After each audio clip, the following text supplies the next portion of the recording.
Bonjour Stéphane Archineros. Bonjour Carole Oulaye, bonjour Moïse Novillon, bonjour aux téléspectateurs et auditeurs de Diaspora FM.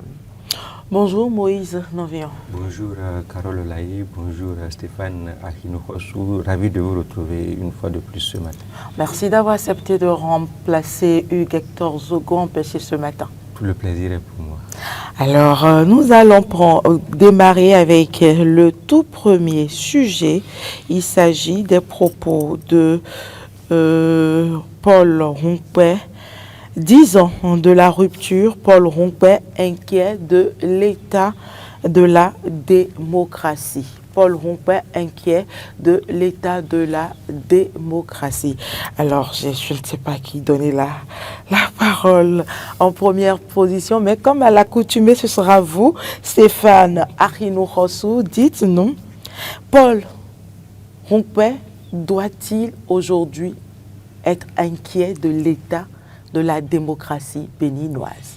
Oui, pour répondre clairement à votre question, je trouve, comme j'ai pour habitude de dire, quand il s'agit de ces questions relativement à Paul Rompé, que ce n'est pas après la guerre qu'on va prendre les armes pour dire qu'on veut combattre. Je pense que les jeux étaient déjà pliés depuis et il était dans le pays.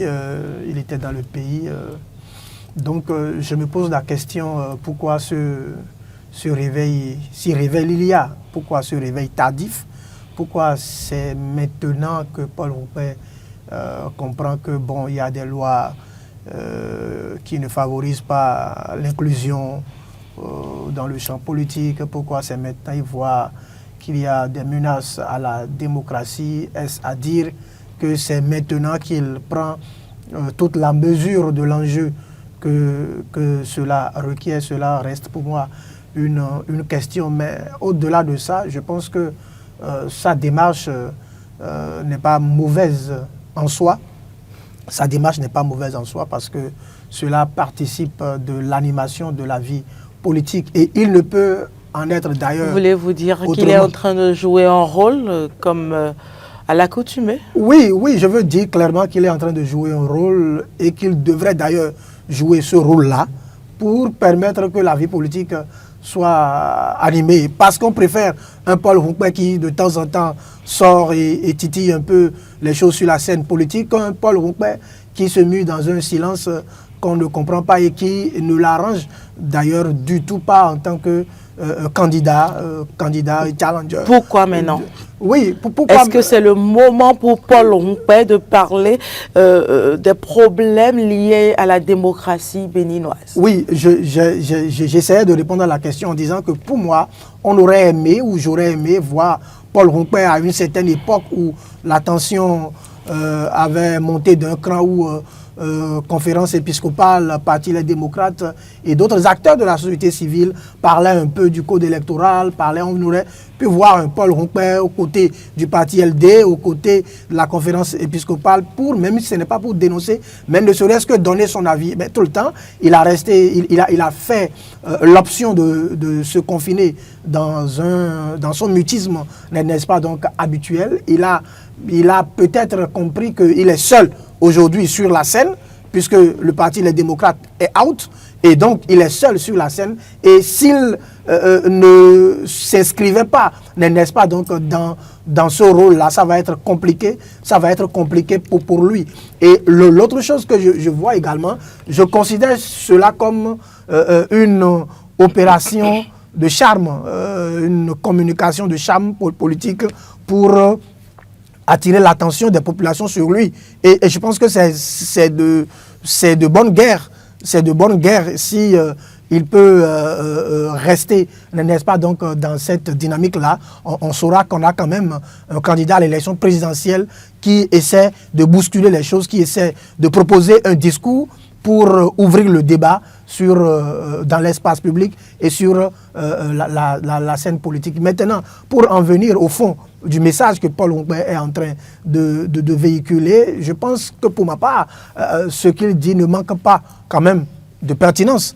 ne manque pas de pertinence dans la mesure où, qu'on le veuille ou pas, on a besoin d'une certaine accalmie au plan politique. On a constaté qu'il y a des choses qui avaient été dénoncées et que l'heure est venue pour les uns et les autres, en tout cas pour les acteurs politiques, de se voir, de se rasseoir et de regarder dans la même direction, d'échanger pour que les sujets qui fâchent, comme le code électoral, comme les compatriotes qui sont à l'extérieur du pays, comme les compatriotes qui sont en prison, comme Paul Rompé, Ricky Amadougou, tous ceux-là, ces sujets qui fâchent.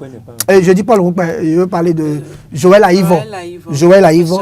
Voilà, ces sujets-là qui fâchent là puissent être au cœur d'une discussion franche entre acteurs politiques, pour qu'on puisse trouver une porte de sortie. C'est en cela que je trouve sa démarche salutaire en termes de posture d'opposant. Parce que je pense que ce n'est que le discours qu'il peut servir aujourd'hui à la population, non seulement en termes de campagne, mais également en termes de communication, ou également en termes d'étoffe de son image. Donc je trouve que sur ces trois plans-là, cette sortie de Paul Rompé se comprend bien. Je reviens à vous, Stéphane Ahinoussi. Moïse Novillon, dites-moi, posture politique classique d'un opposant ou ces critiques de Paul Rompé traduisent-elles réellement une crise démocratique profonde au Bénin? Merci beaucoup, une question très bien nuancée, très bien posée en plus. Est-ce que c'est de la politique? Oui, c'est de la politique parce que c'est quand même un acteur politique qui s'exprime. Et un acteur politique, quand il prend la parole, c'est essentiellement pour faire de la politique d'abord. Après, bien sûr, on peut faire toutes les autres lectures possibles, mais Paul Rompé, c'est un politicien et il ne faut pas refuser à un politicien de faire la politique. Donc, il faut d'abord constater que c'est une posture politique et c'est une posture politique qui va avec le costume que officiellement il met, parce qu'il a dit qu'il est opposant au régime du président Patrice Talon et il est dans ses droits d'être opposant. Il est également dans ses droits d'observer que, évidemment, la démocratie telle qu'elle se présente aujourd'hui dans le pays ne lui convient pas. Il a certainement ses raisons, il en a avancé dans le document, le communiqué, je pense, publié à cet effet. Et donc, oui, c'est un politicien. Et maintenant, est-ce que cela cadre avec la réalité? On peut faire le débat à ce niveau-là, on peut faire le débat et voir qui sont ceux qui sont d'accord et qui sont ceux qui ne sont pas d'accord avec lui. Mais il faut quand même remarquer qu'il peut ne pas être d'accord parce que, effectivement, comme peut-être vous pouvez l'observer, il y a beaucoup de choses qui ont évolué dans notre pays ces dernières années, notamment en matière politique, en matière de réforme politique, en matière de réforme institutionnelle. Et oui, dites-vous, ça ne va pas forcément plaire à tout le monde qu'il y ait pu avoir ces changements-là en matière de réforme, bien sûr, comme je le disais. Et donc, il a également le droit d'observer que la démocratie telle qu'elle se présente aujourd'hui au Bénin ne lui convient pas. N'oubliez pas également qu'il y avait une certaine façon de faire. Et on l'a souvent rappelé et répété ici sur le plateau. On avait une certaine façon de faire, on avait une certaine manière de faire la politique qui a beaucoup évolué avec les réformes de ces 10 dernières années et qui ne plaît pas à beaucoup d'acteurs politiques et qui justifie d'ailleurs la présence de certains d'entre eux au sein de l'opposition politique. Et donc, on peut supposer que c'est le cas de monsieur, le président du parti Force Corée.Bénin Bénin émergent, le parti du président Paul Rompé. Et je peux même dépasser également et faire observer que Paul Rompé, on l'a souvent critiqué sur le fait qu'il ne prenne pas la parole. Bon, à un moment donné, il a peut-être fait le combat par procuration, comme on le dit. C'est-à-dire que tellement les autres de la partie, c'est un opposant modéré, il a également dit, il a revendiqué à plusieurs occasions. Ce n'est pas qu'il ne prenait pas la parole. Étant opposant modéré, on l'a moins entendu au moment où les autres étaient beaucoup plus véhéments. C'est peut-être de ça qu'il s'agit, parce que je me rappelle très bien qu'il n'y a pas longtemps, je partageais le plateau avec certains confrères sur une chaîne concurrente où on faisait observer que la FCBE ne prend pas la parole et l'animateur nous a rappelé quand même quelques dates et quelques fois que, bien sûr, des représentants, des mandataires du parti, bien sûr, ou encore des confrères ou des communiqués également du parti sont apparus sur certains sujets clés. Et donc, ce n'est pas que Paul Longpin n'était pas là, mais Paul Longpin, lui-même en tant que personne, prenait très peu la parole, ça c'est vrai. Sa formation politique, peut-être certains de ses militants peut-être prenaient la parole, mais ils étaient inaudibles parce qu'ils ont adopté une posture qui ne pouvait pas se permettre de les écouter. Ils étaient des opposants modérés, alors qu'il y avait des opposants plus bruyants qui étaient à l'Assemblée nationale, qui prenaient beaucoup la parole, et c'était même une formation politique où tout le monde savait s'exprimer, c'est-à-dire dans le rang de l'autre opposition. Donc, et voilà, et ici, quand la parole est moins distribuée ou bien est moins à terre, pour que n'importe qui puisse la récupérer à tout moment, c'est difficile de les écouter. Et donc, ils ne se sont pas, on ne les a pas beaucoup entendus, on leur a reproché cela tout le temps. Ils ont commencé à s'exprimer de plus en plus. Et ils ont commencé également, si vous faites attention, je pense que pendant la revue des titres, ou même si ce n'est pas apparu ici, j'ai cru lire qu'il y a des mouvements qui sont en train de revendiquer leur appartenance ou bien converger leur force vers la force Kori pour Bénéméjean, ou alors vers la candidature du président, même en la personne de M. Paul Longpin. Et donc, c'est peut-être que les lignes sont en train d'être bougées. C'est ce que l'on aime. Nous, en tant que journalistes et après, en tant qu'analystes, c'est ce que nous aimons. Nous voulons que, effectivement, les débats, s'il y a de la matière pour nous, nous avons de quoi, bien sûr, argumenter, nous avons de quoi discuter, nous avons de quoi débattre. Donc, je pense que les lignes sont en train d'être bougées. Et peut-être ça a été une stratégie également, qui sait, de Paul Longpin. Il a déjà réussi une masterclass, c'est-à-dire de prendre part à toutes les élections. C'était déjà une masterclass. Il avait déjà réussi cela. Là où les forces de l'opposition qui montraient quand même, qui étaient beaucoup plus présents, qu'on voyait beaucoup plus dans les débats, ont échoué. Il est déjà parvenu à le faire. Et peut-être qu'on n'a pas vu également, il y a plusieurs masterclass à son actif, dont on parle très peu quand on veut parler du personnage, parce qu'il y a eu des circonstances, son silence, on le répète, son silence est de trop, mais il y a eu des circonstances également qui n'ont pas plaidé en sa faveur et sur lesquelles on a beaucoup plus fait focus tout le temps. Paul Longpin a été maire pendant 7 ans dans ce pays, c'est-à-dire il a été maire et il a rempilé. Vous savez ce que ça veut dire? Et dans un environnement très challengeant, c'est différent. Vous voyez, la loi a beaucoup évolué. Aujourd'hui, c'est avec les textes de loi qu'on discipline les acteurs politiques, jusqu'à ce que certains en arrivent à être nommés, par exemple.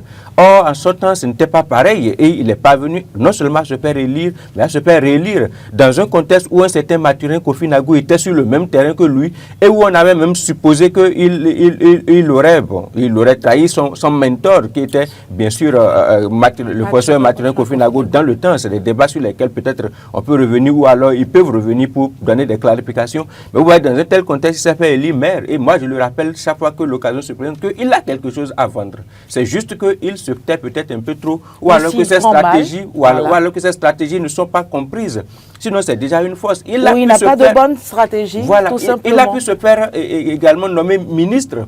Et vous voyez, l'incident de l'Assemblée nationale, dont on a beaucoup parlé, surtout nous, acteurs des médias, on a oublié un détail très important de ce qui s'était passé ce jour-là. On n'en a pas beaucoup parlé.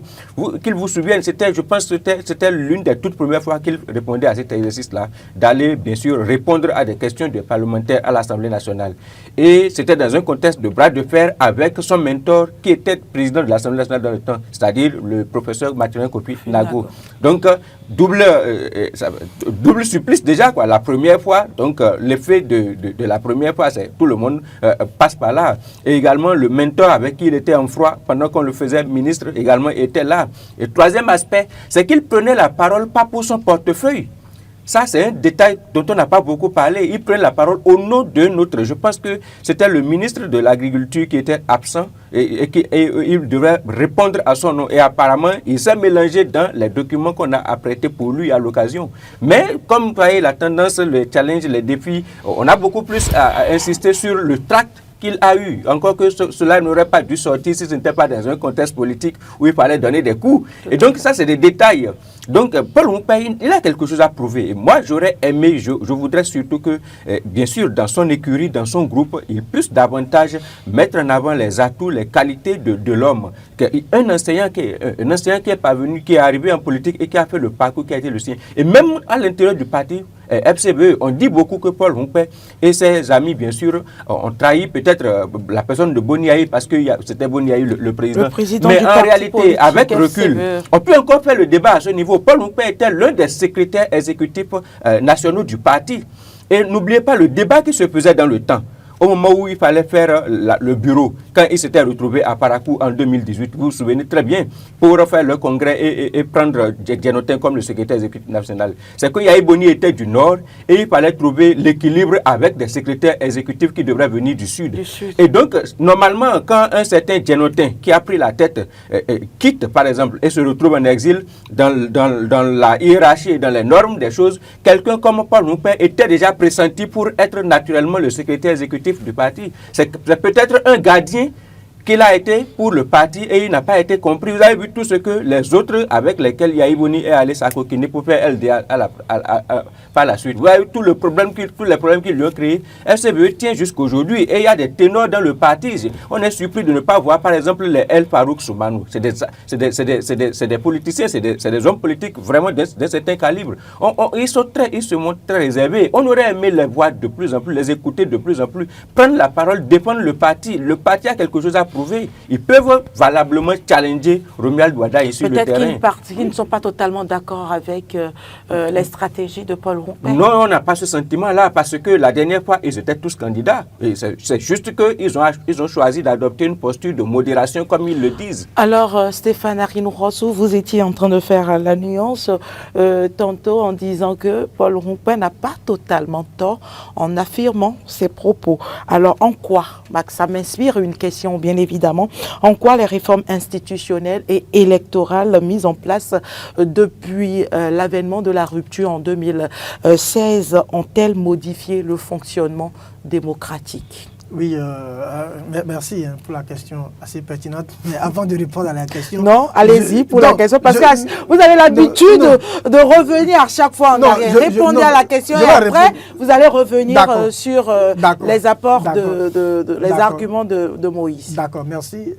Je trouve que, évidemment, il y a eu un certain nombre de réformes de loi ou de réformes en matière électorale qui ont changé les habitudes. Au niveau des acteurs politiques, qui ont fait bouger les lignes. Et on a constaté en tant qu'analyste que ces réformes-là n'ont pas été totalement partagées par l'ensemble des acteurs politiques. Il y en a qui ont estimé qu'il y a des réformes qui ne prenaient pas en compte un certain nombre de facteurs qui auraient pu susciter une adhésion. Notamment, ils auraient aimé peut-être qu'il y ait consensus sur un certain nombre de choses. Donc n'oubliez pas cette intervention du feu, comment il s'appelle, Amos Elegbé, qui disait dans une de ses interventions que le principe de consensus a valeur constitutionnelle. Et je trouve que c'est un élément important auquel s'attachent beaucoup d'acteurs politiques dans l'ensemble des réformes qui se mènent. Lorsque il n'y a pas consensus, les gens estiment qu'ils ne sont pas impliqués. Mais lorsque tout cela se faisait, et c'est là que je trouve ma question ou ma préoccupation fondée, lorsque tout cela se faisait, on n'a pas constaté un Paul Hongpin qui aurait pu adopter la posture qu'il adopte là, maintenant. Il s'était mué dans un silence. C'est pour cela que je suis un peu perplexe lorsque on me dit que Paul Hongpin s'est prononcé sur des sujets d'intérêt. Je ne partage pas cette perception des choses. Parce que Paul Hongpin, qu'on le veuille ou pas, on peut l'apprécier ou pas, Paul Hongpin est quand même une figure emblématique de l'opposition. Au-delà des désaccords ou des clivages qu'il peut y avoir entre eux là-bas. C'est une figure, et une figure comme Paul Hongpin, sur la question de code électoral, sur la question d'un certain nombre de réformes, ne peut pas faire la lutte par procuration, ne peut pas se muer dans un silence ou trouver des facteurs, je veux dire, atténuants, hein, pour se ranger dans une sorte de carapace. Non, je trouve que c'est une démarche qui ne concorde pas avec la posture qu'il devrait adopter en tant qu'opposant. Vu déjà les antécédents ou les conflits qu'il peut avoir ou qu'il a avec son ancien patron, Boboni Yahi. Donc, aujourd'hui, si Paul Roumpé revient, n'est-ce pas, donc, ou retrouve son équilibre, pour reprendre les choses en main en tant que figure aujourd'hui, parce que, comme je le disais, aujourd'hui, il est seul sur la scène. Il est seul sur la scène. Le parti Les Démocrates n'a plus, pas tellement de mots. Donc, il est la figure emblématique aujourd'hui de l'opposition qui peut prendre la parole. Et donc, je trouve que cette démarche qu'il est en train de mener là, même si j'estime que c'est une démarche qu'il mène un peu tardivement, c'est quand même une démarche que j'estime de fondée. Fondée pour 3 raisons que j'ai évoquées tout à l'heure. Fondée pour 3 raisons. Parce que il est candidat à l'élection et donc il a besoin de prendre la parole dans le débat public. Il a besoin de prendre la parole sur les sujets d'intérêt national. Ensuite, il est, je veux dire, une figure de l'opposition. Il a besoin d'animer la vie politique aujourd'hui. Il a besoin d'animer la vie politique. Et puis, enfin, il y a ce que je qualifie de concurrence politique. De concurrence politique. Et donc aujourd'hui, en termes de concurrence politique, pas par rapport à Romuald Wadaï, mais par rapport au parti LD et à tous ceux qui peuvent se retrouver dans le lot de l'opposition, Paul Roumpé doit mener aujourd'hui cette opération de charme pour avoir un plus au sein de l'opinion publique. Ça va lui permettre d'avoir encore plus de longueur d'avance, n'est-ce pas, donc, sur les autres. Donc, c'est pour cela que tout à l'heure, je disais que cette démarche de Paul Roumpé, là, je trouve cette démarche-là quand même assez pertinente, parce que au fond, il y a des sujets qui fâchent et il est temps qu'une figure de l'opposition puisse prendre la parole pour interpeller tous les acteurs à discuter autour d'une table pour qu'on puisse trouver une solution à tout ce qui peut constituer des divergences ou des clivages. Et cela est d'autant plus intéressant que nous sommes dans un contexte de changement de régime où on a une nouvelle Assemblée nationale, on tend vers une nouvelle configuration. Il est quand même temps que tous les acteurs puissent se retrouver et pour réfléchir sur un certain nombre de ce sujet. Maintenant, pour finir, je voudrais dire que l'exercice auquel s'est livré mon cher Moïse tout à l'heure, je comprends l'exercice, mais je me dis que ce n'est pas c'est une manière de restaurer Paul Roumpé dans une certaine mesure, parce que qu'on le veuille ou pas, Paul Roumpé a semblé peut-être incompris à beaucoup d'égards, parce que lui-même il s'est prêté à ça, par son mutisme. Mais je veux dire ce sur quoi je ne suis pas d'accord, c'est-à-dire que quand on veut relever certains éléments et les adapter à un contexte qui n'est pas forcément le même, je ne suis pas d'accord, parce que au moment où Paul Roumpé héberge, c'est pas le même format. Les tests ont changé. C'est pas le même format. Et je le rappelais justement. Il l'a dit. Oui, il a rappelé. Mais là où il a manqué d'apporter la précision. La précision, c'est que à partir de quand FCBE griffe Paul Roumpé là a commencé par devenir, c'est quand même un parti. C'est quand même un parti qui a réussi à avoir 5%, au-delà un peu de 5% à une élection nationale, donc on doit avoir du respect pour ce parti. Mais je veux dire qu'à partir de quand le parti FCBE a commencé par être vidé de de son contenu. Parce qu'au moment où Paul Roupé était maire ou était ministre, là, le parti n'était pas encore dans cet état. Le parti n'était pas dans cet état.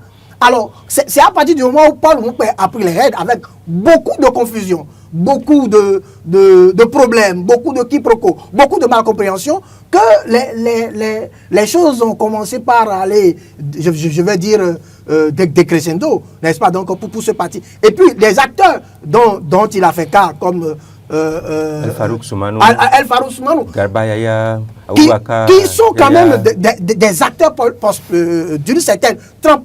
Pourquoi ces acteurs-là refusent aujourd'hui de s'afficher? Parce que de s'afficher, de défendre il y a un certain moment du parti. Il y a un certain moment où on ne les a plus vus au front, comme si Paul Roupé ils étaient tous candidats la dernière fois. Ils étaient sur les listes pour les législatives, pour les communales. Oui, en termes de prise de parole. Bien sûr, oui, je suis dans votre logique. Hein. En termes de prise de parole, on ne les voit plus. C'est comme si Paul Roupé était isolé ou était en train d'être isolé. Hein, et comme si le parti était réduit à sa place. Et tout ça contribue à fragiliser le parti, à faire que le parti n'arrive pas à... à s'imposer. Voilà, à s'imposer, à s'émanciper, à s'afficher clairement. Non, mais s'il vous plaît, il faut qu'on puisse, nous-mêmes, il faut qu'on puisse rester peut-être conséquents et cohérents, nous-mêmes, dans notre posture. Vous avez vu tout le mal que les cadres de LD, par exemple, l'opposition radicale, ont fait à cette formation politique en prenant la parole à tout va. Il ne faut pas l'occulter, il ne faut pas l'oublier. Peut-être que la stratégie de Paul Roupé, ce que nous on reproche à Paul Roupé, le procès que beaucoup de gens font ici, c'est de ne pas prendre la parole. Mais c'est peut-être cette posture qui lui a permis, ça c'est peut-être stratégique aussi, qui lui a permis d'être présent à toutes les élections de 2026. Et là, il était là pour les communales, il était là pour les législatives, il est encore là pour l'élection présidentielle. C'est peut-être cette posture-là des cadres et de Paul Roupé également qui leur ont permis, c'est-à-dire que ça leur a permis d'avoir la sérénité, la tranquillité nécessaire pour pouvoir prendre part aux échéances électorales. C'est peut-être une stratégie qui a payé à sa façon. Là où la stratégie n'a pas payé, c'est au niveau de la mobilisation de la masse pour aller exprimer leur suffrage en leur faveur. Ce que Paul Roupé est en train de faire en ce moment, les quelques prises de position et prises de parole là, serait venu, ne serait-ce qu'au lendemain, bien sûr, de la validation des candidatures, que ça aurait donné.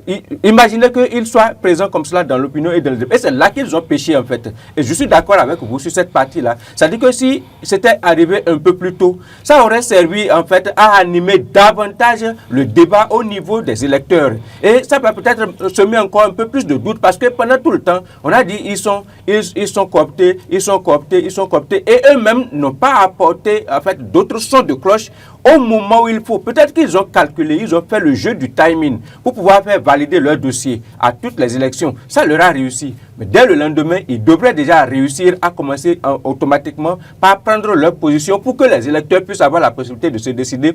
Et peut-être cela aurait mieux payé. C'est ce que moi aussi je leur fais ce procès-là, de se taire jusqu'à ce niveau. Mais figurez-vous, au moment où Paul Roupé est devenu maire, il y avait challenge, il y avait... J'ai l'impression sur ce plateau que vous voulez restaurer... On ne restaure pas. Je voulais venir là. On n'est pas en train de restaurer l'homme, on est en train de restaurer peut-être les faits. Quand je vais jusqu'en 2018 pour dire le congrès de Parakou qui a restructuré la force Codi pour un Bénin émergent, je n'étais pas en train de parler de Paul Roupé. Je n'ai rien. S'il faut restaurer Paul Roupé, c'est peut-être son médecin élu même. Alors, Moïse, je reste avec vous. Peut-on parler ou doit-on parler? On puisse suivre.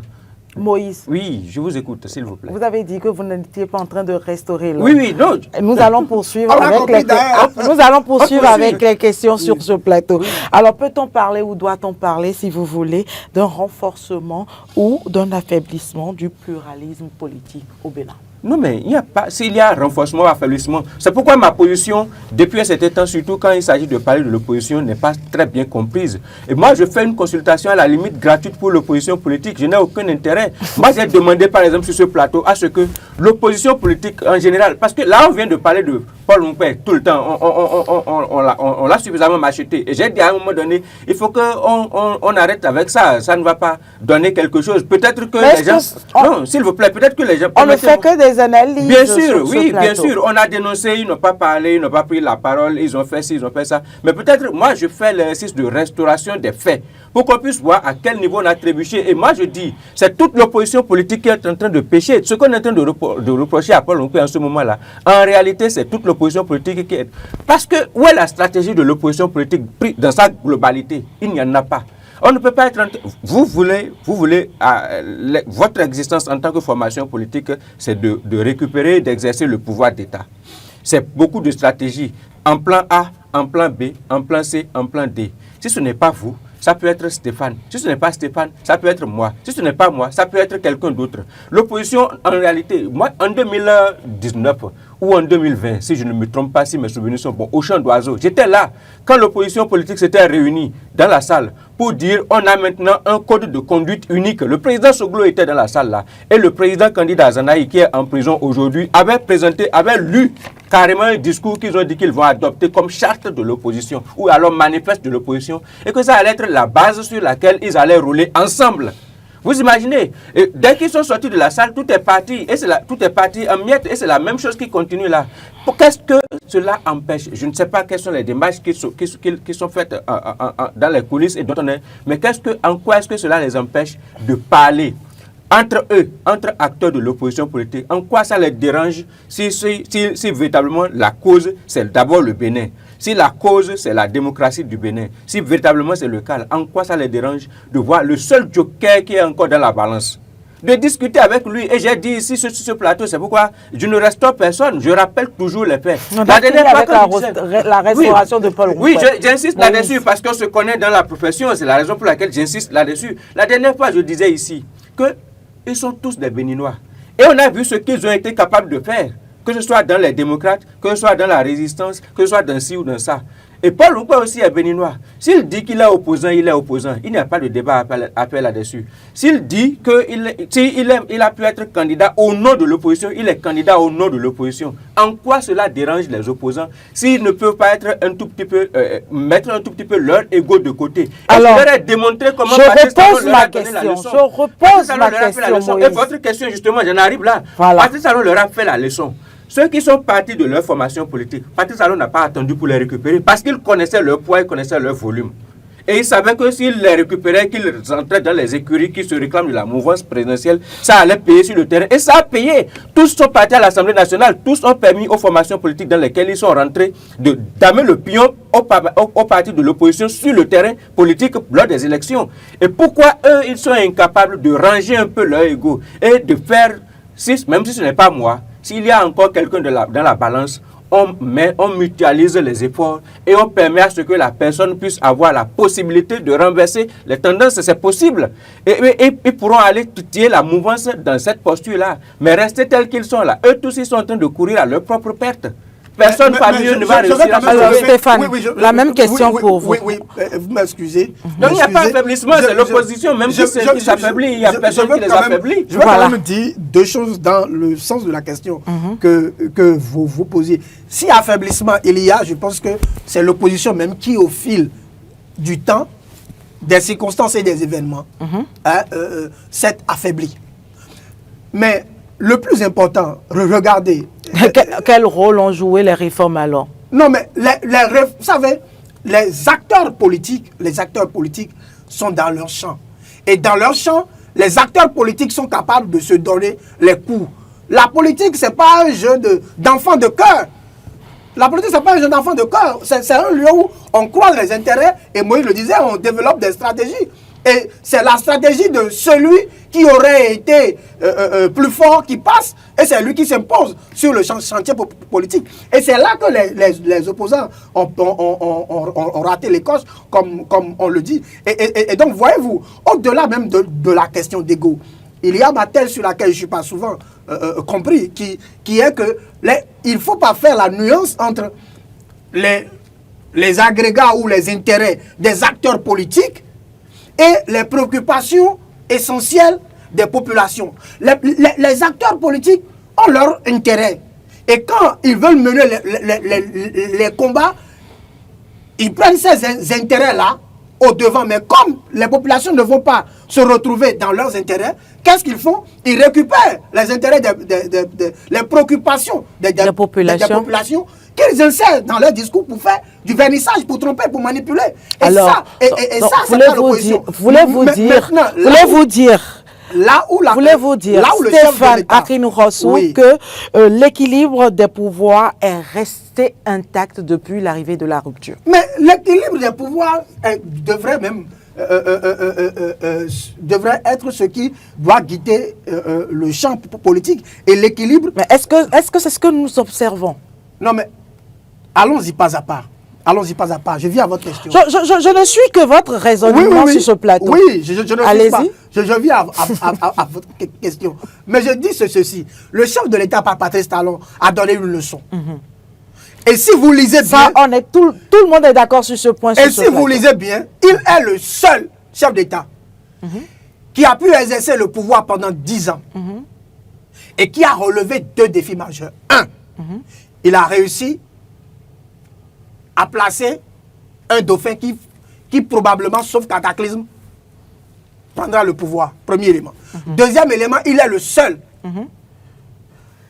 qui, au cours de son mandat, a été soutenu par des formations politiques qui, à son départ, ces formations politiques vont demeurer et demeurent les plus puissants. Les plus puissants sur le chiquier politique. Il est le seul. Comment il a réussi à le faire? Mais tout simplement à travers... Parce qu'il n'y a rien en face. Non seulement il n'y a rien en face, il n'y a rien en face, il n'y a pas de... Ils ont passé le temps à se faire la guerre entre eux. Inutilement. Au lieu de faire la guerre contre... Enfin, au lieu de faire le combat de leur projet, le combat de leurs ambitions, le combat contre peut-être les adversaires, ils sont passés le temps à faire des combats contre eux. C'est le drame. Maintenant, et là, Moïse relevait quelque chose de très important sur laquelle je voudrais revenir. Aujourd'hui, nous avons Paul Roumpin, qui est candidat, qui au-delà de tout représente, qu'on le veuille ou pas, l'opposition. Si nous revenons à la question de l'équilibre, qu'est-ce qui empêche aujourd'hui les acteurs politiques de l'opposition, le parti LD, de faire une déclaration de dire nous soutenons la candidature de Paul Roumpin? Qu'est-ce qui empêche... S'ils n'ont pas été capables de faire des accords de gouvernance avec la mouvance pour se retrouver à l'Assemblée nationale, ils seront encore incapables de soutenir quelqu'un qui est de l'opposition et qui se réclame de l'opposition Urbi et Orbi depuis... Qu'est-ce que l'opposition... Qui a appartenu à une même plateforme que... Qu'est-ce que l'opposition est alors en train de défendre? Est-ce que l'opposition défend un idéal et veut la conquête du pouvoir, ou bien l'opposition est en train d'animer le débat sur fond sur des personnes. Voilà, sur fond de... Ils défendent des personnes, des intérêts personnels. Quand ils ont été à l'Assemblée nationale, on leur a donné les véhicules de fonction, ils ont récupéré. Quand on leur a versé les émoluments, ils ont encaissé. Ils n'ont pas dit au nom de la lutte que nous sommes en train de mener, etc. Ils n'ont pas dit on reverse même une partie à la plateforme de l'opposition pour que l'opposition puisse mener ensemble des actions. Ils ont récupéré individuellement ou alors en tant que formation politique pour rouler avec seul. Et donc en réalité, c'est l'opposition qui manque de stratégie. Personne ne leur porte de coup. Ils manquent de stratégie, ils manquent de capacité de réflexion, ils manquent de capacité d'anticipation. Et ils font focus sur une seule personne qui en réalité est en train de sauver la face à eux tous. Paul Roumpin, sa stratégie, on a beau le minimiser, on a beau le dénoncer, on a beau le décrire, sa stratégie lui a permis aujourd'hui de se maintenir, d'être encore dans le débat. Si Paul Roumpin n'avait pas adopté cette posture, il n'avait pas choisi cette stratégie, l'opposition politique est d'office out à l'heure à laquelle on est en train de parler. Et donc, ce serait même d'ailleurs dommageable pour notre démocratie. Et ce serait dommageable pour notre démocratie. Et donc, à l'heure actuelle, qu'est-ce qu'il reste? Donc, en réalité, le débat qu'on est en train de faire, c'est de la consultation gratuite qu'on est en train de faire pour l'ensemble de l'opposition politique. On n'est pas obligé. Vraiment une consultation. Nous allons poursuivre avec un autre sujet sur ce plateau. Il s'agit des problèmes que certains employés de la SRTB subissent actuellement. SRTB menace de retraite anticipée. La CSA, la CGTB et l'UNSTB dénoncent et exigent. Alors, plusieurs employés se verront à la retraite forcée d'ici quelques semaines à l'est ORTB, oui, à la télévision nationale tout simplement, SRTB. Quelle est votre lecture sur cette réalité de nos confrères? Ah oui, je suis personnellement peiné avec les confrères de se retrouver dans cette situation-là, même si c'est devenu quand même comme une récurrence, comme une certaine façon de faire. Malheureusement, je n'arrive pas à comprendre, surtout dans la manière, la façon dont les choses de ce genre-là, les débats de ce genre-là sont conduits, parce que c'est autour du 12 février que, oui, apparemment, il y aurait eu une réunion à travers les comptes rendus qu'on a lus dans les médias, dans les presses, et ce que les acteurs même ont apparemment dit à des confrères.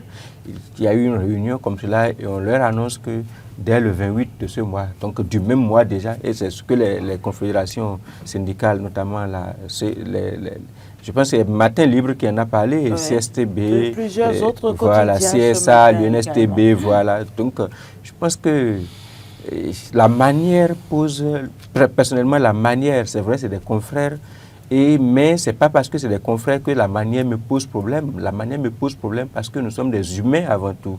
Et je me dis, même dans le code du travail du béninois, je n'ai pas l'impression que c'est possible comme cela, alors qu'il n'a pas été avancé des motifs liés, bien sûr, à la qualité professionnelle des gens. On a simplement dit qu'ils sont peut-être un peu plus âgés. Un peu plus âgé. Je n'ai pas vu, j'ai essayé à ma façon, je ne suis pas juriste, oui, j'ai essayé de parcourir rapidement tout ce qu'on a comme loi, qu'on a comme test. Je ne suis pas parvenu, et malheureusement je ne suis pas juriste, donc j'ai pas d'éléments, en fait, voilà, pour y revenir de façon vraiment sur les aspects juridiques et les implications. J'ai pu glaner, j'ai quelques notes devant moi là, mais je ne suis pas allé trouver quelque part où le critère d'âge, parce que les gens auraient passé la cinquantaine, qui sont devenus inutiles, je n'arrive pas à comprendre. Que l'administration ne peut plus avoir besoin d'eux, je n'arrive pas à comprendre. Que tout ce qu'ils ont appris aurait disparu de leur tête et qu'ils ne peuvent plus servir, je n'arrive pas à comprendre. Et maintenant, les personnes qui tiennent, c'est là que je veux surtout m'appesantir, les personnes qui convoquent des chefs de famille, des parents d'enfants, en février. Vous voyez, on vient d'entamer l'année nouvelle. On est en milieu d'année scolaire au Bénin, et qui leur annonce comme cela, alors qu'il y a un chef de personnel. Il y a la possibilité de créer ne serait-ce qu'un comité pour commencer, pas tout au moins discuter, les préparer, les appeler. Qu'est-ce qu'ils veulent? Ils veulent les précipiter à la mort. Enfin, qu'est-ce qu'ils veulent?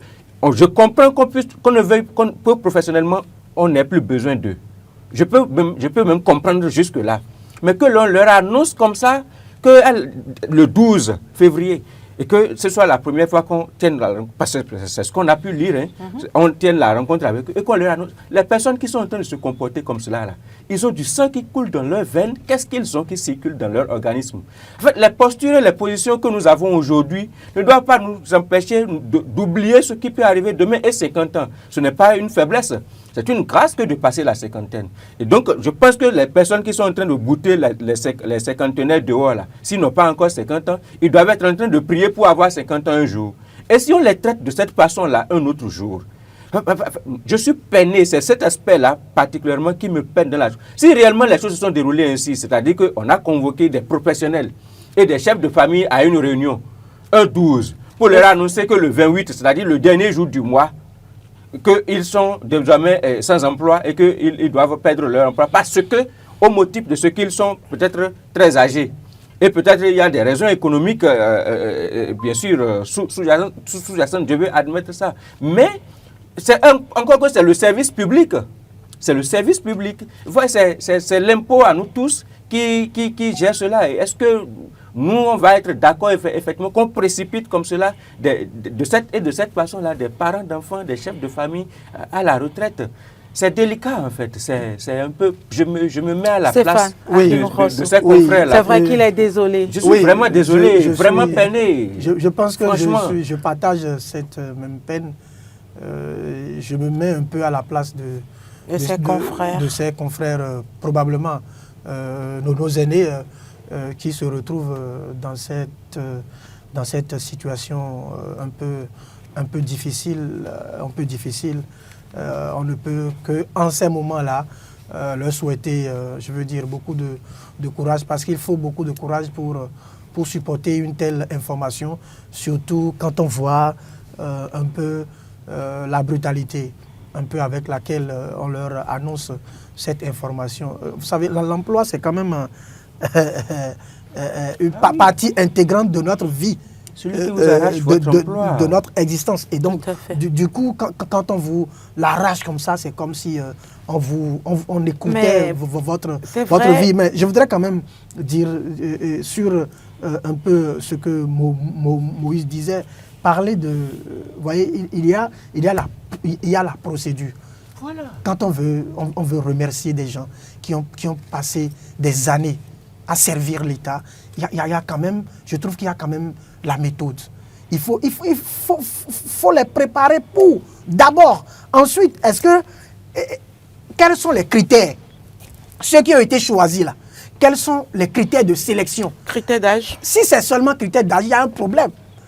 Est-ce qu'il y a une commission qui a été mise en place? Mais c'est les réformes. Vous savez que l'ORTB n'est plus l'ORTB. Oui, c'est devenu une société. Oui. Donc, c'est des l'État toujours à ce que je sache. Mais est-ce qu'ils entreprennent. Bon, d'accord. Et Moïse le disait, nous ne sommes pas des juristes pour appréhender tous les contours juridiques. Et nous ne sommes pas également dans la maison pour comprendre. Mais on peut quand même se poser des questions basiques.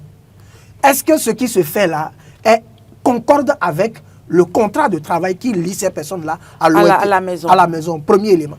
Deuxième élément, quand c'est des gens qui ont servi, ça c'est un problème moral.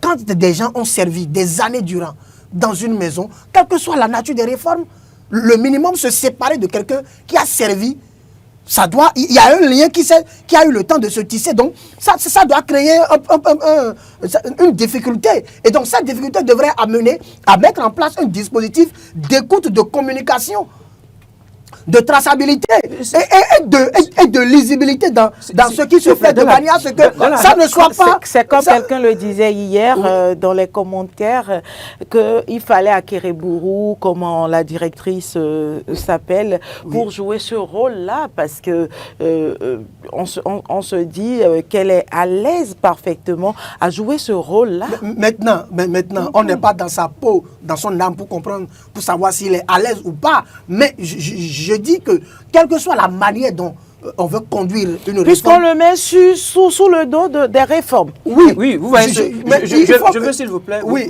je vois ici, par exemple, les syndicalistes, les fêtières, dans leur communiqué, ils parlent d'opacité totale et une violation des règles élémentaires du droit. C'est-à-dire aucun critère n'a été communiqué concernant la sélection des agents ciblés, aucune mesure d'accompagnement n'a été définie ni annoncée, aucune commission de concertation n'a été constituée avec les représentants des travailleurs en rupture totale avec les usages syndicaux et les principes élémentaires du respect des personnels. Plus grave encore, cette démarche constitue une violation manifeste du Code du travail béninois qui encadre strictement les licenciements et plus encore lorsqu'ils sont collectifs. Oui, c'est... Mais ils ont même ajouté un autre élément. Est-ce que, puisque tout à l'heure on était en train de parler de société, de trucs là, est-ce que l'ORTB, qui est de service public, l'État injecte, est-ce que dans ce contexte-là, on peut parler de difficultés financières, de restrictions, de rendement? On peut prétester de ça et licencier des gens. Je ne sais pas, hein. Moi, je me pose la question. Justement, c'est des interrogations. Je me pose la question. Il faut que vous imaginez, vous voyez toute la peine que nous avons. Mais c'est gênant. Ah, même en parler parce qu'il y a certains sujets, vous ne mettez pas certains sujets sur la place publique comme cela, en fait. J'accepte les réformes. Je suis d'accord qu'il y ait des réformes. C'est ce qui prouve que nous sommes des humains, c'est ce qui prouve que nous sommes une société qui avance et qui évolue. Mais j'accepte également que l'on puisse faire les choses d'une certaine façon. Je n'accepte pas. Voilà, je ne peux pas accepter, par exemple, qu'on soit en train de parler de licenciement collectif de gens qui ont servi l'État. C'est des fonctionnaires, c'est des agents qui ont pris des risques au nom de l'État et qui ont travaillé pour... Vous voyez ce qui s'était passé le 7 décembre passé, par exemple. Les personnes qui ont 55 ans, là, est-ce que s'il y avait eu plus d'incidents dans la maison le jour-là, est-ce qu'on allait définir de critères d'âge pour pouvoir, pour trier par rapport à ce qui s'était passé s'il y avait eu des débordements le jour-là. Vous imaginez? Et il y a des personnes en situation de handicap dans la liste qui est publiée. Et c'est des gens qui vont au service régulièrement, malgré leur situation, malgré leur handicap. Ouais, j'accepte que l'on puisse réformer, mais je n'accepte pas que l'on puisse conduire les choses de cette manière-là. Et qu'on ne puisse pas tout au moins expliquer, pour que là où nous sommes en train de parler en ce moment, qu'on ait déjà eu l'occasion d'écouter toutes les parties, d'entendre toutes les parties, de savoir que pour telle raison officiellement, on est en train de prendre telle décision actuellement. C'est-à-dire que... Et que le débat soit connu un peu plus tôt. Voilà. Et qu'on ait une idée de ce qui veut se passer. Mais les autres puissent... Un jour comme ça, vous vous réveillez de chez vous, vous sortez de chez vous, vous vous rendez au service... Et vous apprenez, peut-être que vous avez réuni, peut-être qu'on les impacts. Mais au-delà de ça, peuvent ne même pas réussir à retourner chez eux. Important qui me tient vraiment à cœur. Vous savez, l'homme n'est pas une fin. L'homme n'est pas un moyen. L'homme est une fin. On ne doit pas traiter l'homme comme ça. Voyez-vous, quelle que soit la situation, il faut mettre les gants, il faut prendre les mesures nécessaires pour ne pas choquer l'opinion publique, pour ne pas choquer l'opinion. Il faut y aller avec méthode, avec la démarche que cela requiert, avec la douceur que cela requiert. Comme j'ai pour habitude de dire, on peut ne pas vous comprendre, mais accepter ce que vous faites. On peut ne pas vous comprendre, mais accepter ce que vous faites si on y met la démarche et la manière nécessaire en plaçant l'homme au cœur de tout. Parce qu'au-delà de tout, l'autre le disait si bien, il n'y a de richesse que d'hommes. Alors nous compatissons à cette triste réalité que vivent nos confrères de la SROTB. Nous espérons qu'une suite très favorable leur seront trouvés afin que leurs droits soient vraiment respectés. C'est tout ce que moi je peux dire sur ce plateau.